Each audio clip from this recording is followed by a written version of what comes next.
Buenos días. Hoy es viernes. And we are beginning our study of the 7 letters that Jesus wrote to 7 churches. But for a while, we're going to camp out with, I don't want to rush through this. I want to go slow.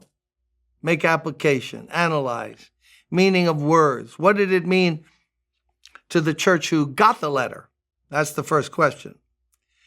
So we did the intro yesterday, told a little bit about Revelation 1. Now chapter 2 says this.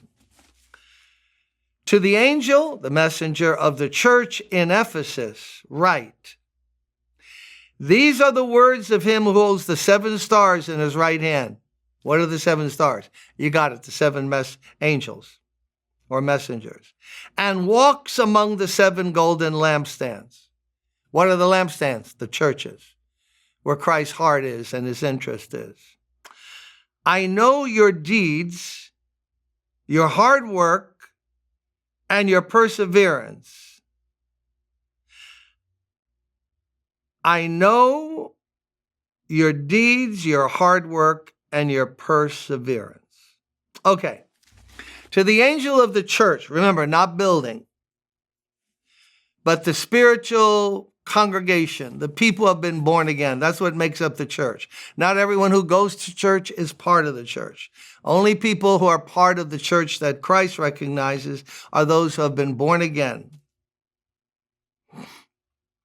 by the Spirit of God through the gospel of Jesus Christ. To the church that's in Ephesus.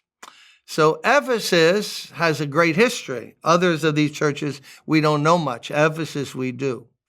Paul spent 3 years there, the apostle, and founded that church. It's told in the book of Acts.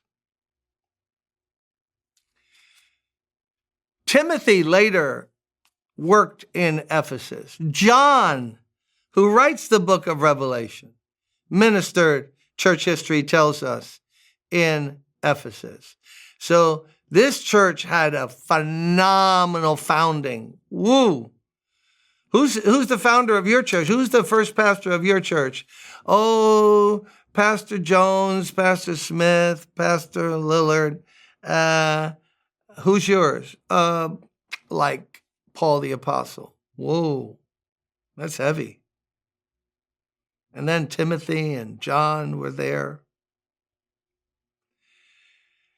So the story of the church is found in the book of Acts as you want to read it. And we hear Jesus speak commendation first. He begins by saying, I know, which is a good thing to remember. I know your deeds. So let's just start with, I know. I, Jesus, know. What do I know? I know everything. Not just surface. I see attitude, motivation, spirit. I know everything. You know, in Revelation 1, his eyes were like flames of fire, discerning, knowing everything. Nothing can be hidden from his sight. So with God, good thing for us to remember, there are no secrets. You can have a secret from a friend, but you can't have a secret from God. That's a good reminder for all of us. Satan will say, nobody knows. The minute he knows what Satan is saying when he says that to you. He knows everything. There is no double life or hidden life to him. I know your deeds. That means your activities. So this church was not sitting on its hands. This church was deeds of sacrifice, one translation has. I know that you're busy serving me, i.e., serving the congregation, fellow members.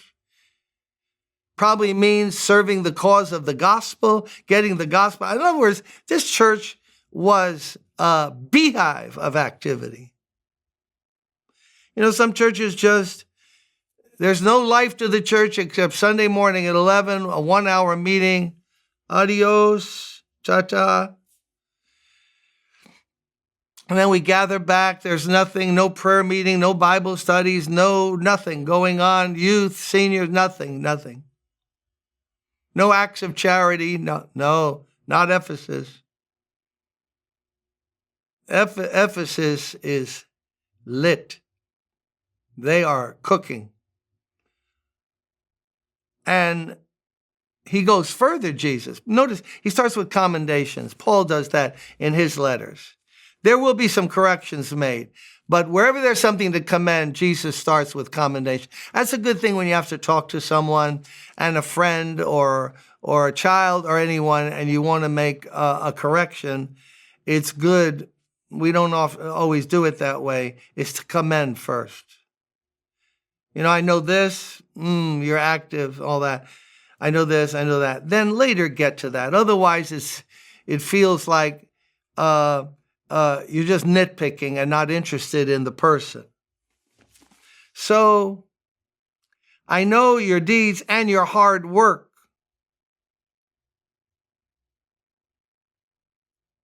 And that word means to the point of exhaustion. So this church was not only having activities, they were laboring until the vein, that's the picture, the vein in the neck is popping out. Hard work for the Lord, the church.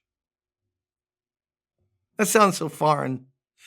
As I pondered this last night, I was thinking, what is this, another world, another religion? What is, to most members of most churches in America, churches like, I might come, I might not. I hope you have a good show for me. I like hymns. No, I don't like hymns. I only want contemporary choruses. They have to be newly minted. And then I'm gone. And I might come back next week, although I might visit someplace extra. No, the church then was someplace where you were part of the activity and you were laboring even to the point of exhaustion. We don't know the exact circumstances, but Jesus says, I know, you're the real deal. You're full of acts of love, and as I was. You labor to the point of exhaustion. Sometimes Jesus had no time to even eat. He was ministering to people. This church was like that. And your perseverance. They just didn't do it for a day or two or a week or two. That's the way they rolled. They were full of perseverance. That's so needed among us. So just those three commendations that he makes. I know your deeds, your labor to the point of exhaustion, and your perseverance. That even when it's hard, you keep on keeping on. Oh, God, give us that.